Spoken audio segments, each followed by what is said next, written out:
where the question wants to shoot off the first question. Yes, we'll start here and then we'll have the second question.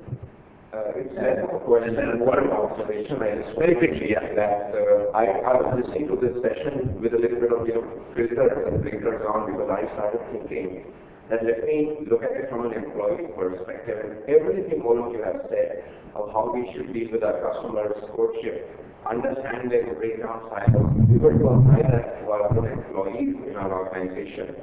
I think in terms of earning the loyalty, in terms of retaining them and making sure that the culture from the leadership seeps down to them in terms of the further customer service, we really have to start that. It's just an observation. Yeah, thanks so much. Question from here. I'd like to thank all the speakers for their relationship advice. You also gave a large number of examples of leaders using best practice and really demonstrating customer service. My question is, what about incentives? So how should organizations structure incentives to encourage employees to focus on customer service?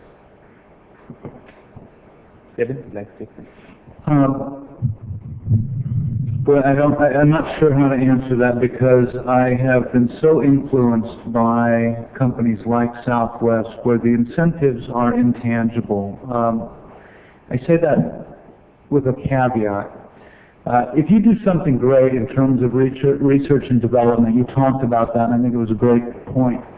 At Southwest Airlines, to cut costs, to increase speed, to find a new revenue stream, there's no incentive there from we're going to send you a Sony TV, or we're going to send you to Hawaii, or what, or we're going to give you a bonus. The incentive, at least in that organization, is one, job security in an industry that's skating on thin ice, and two, profit sharing that ultimately shows up, at the end of the year. And of course, that's high risk or high reward. If you perform well, the company performs well, you win. If not, you don't. But Southwest has never been big on incentivizing people to do great things because they say, that's what we hired you to do. We hired you to be an entrepreneur. We hired you to be resourceful. We hired you to find ways to get it done. And that's who we are. But they set that psychological contract up right from the very beginning, and they say, if you don't like that, don't come to work here because that's who we are. You guys might have a different perspective. You go ahead, you come. Yeah. Excuse me. Hello? Okay.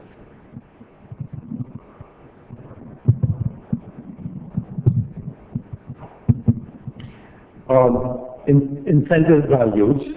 If you do want to transform the culture of the organization, you've got to institute some incentives. And they are at two levels. They can be financial, but more importantly is also recognition.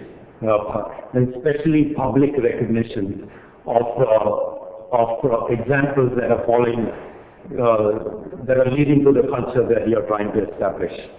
I'll give you an example. We wanted to institute innovation into our organization. I think India has then done well in terms of serving and executing on task. When it came to innovation, it was a step behind. So we instituted a mileage plus equivalent program. We will probably put United Airlines to shame. Whenever employees came up with ideas, they were given certain mileage points. And the highest level of mileage points came in when an employee came up with an idea that was then accepted by the client to put in the next release of the product. So that's the highest amount.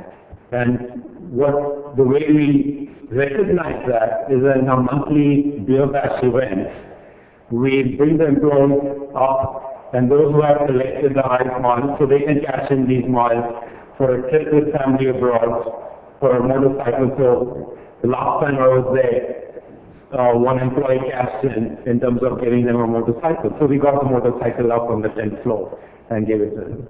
So it's public recognition that goes a long way.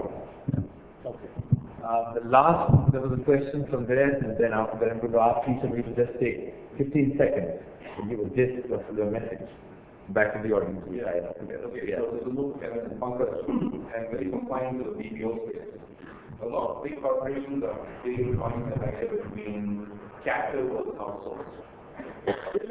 When you talk about captive, how many of them are aligned to your, or rather, how the partner company aligned, making sure you're working in a controlled environment, so on and so forth.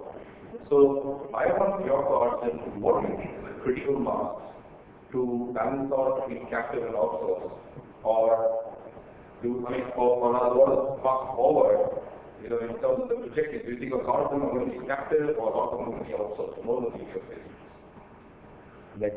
Yeah, this is a much debated topic. There's a parallel session going on that. Captives have a place in the industry where they serve a specific need. History shows that captives are best and are successful when they do something which the client believes is extremely proprietary or confidential, where they want control over the information and the processes. But captives don't necessarily produce the best financial results, because the incentives to produce the best financial results don't exist, because the bill will get paid by the parent organization. So my view is captives will continue to exist.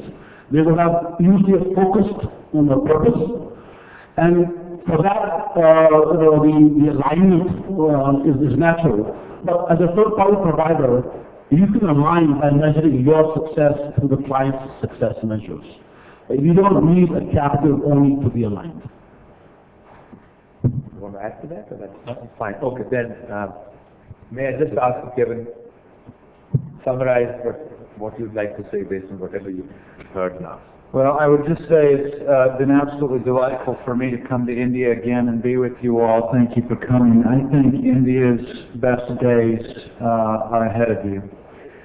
I also think that you have experienced incredible growth and will continue if the speakers from yesterday have any insight, and I think they're some of the smartest people on the planet. So I think what they said is true. The caution is, as you grow, I think there's a temptation to say we need to get warm bodies out of these great schools in India to be able to fill the need with the clients, and I think that's one of the greatest mistakes that you could make. If you are really into creating a long-term scenario where you want to become a world-class magnet for great talent, you've got to take care of the cultural issue as you grow. It's very tempting, I think, just to get the skill level out of the institutes and call it good. I think that could be a mistake for India 20 years from now. Pankaj? As I said, a good relationship is of immense value. The investment is not obvious. But as leaders, if you get everybody in the organization to invest in relationships with their customers, the return will be beyond measure. Ajay? I think it's all covered. I really don't have anything more to add. Thank you very much. So then I'd like to bring the session to a close. I'd like to thank all of you for covering right from the deep emotion of the heart down to the engineer who talks about connecting the mind and the head, and of course the scientist who's got PhD, CSV, and everything put together. So we've got a full set of ideas and thoughts and feelings to help us recognize that it all starts with the heart. Then you have to carry it through the mind into a system and a process. And if you tie all of that together, then you'll have customers who want to stay on with you. So with that, I'd like to bring the session to a close, and I want to thank all of you for being here, for staying here, and for asking the questions. Thank you so much.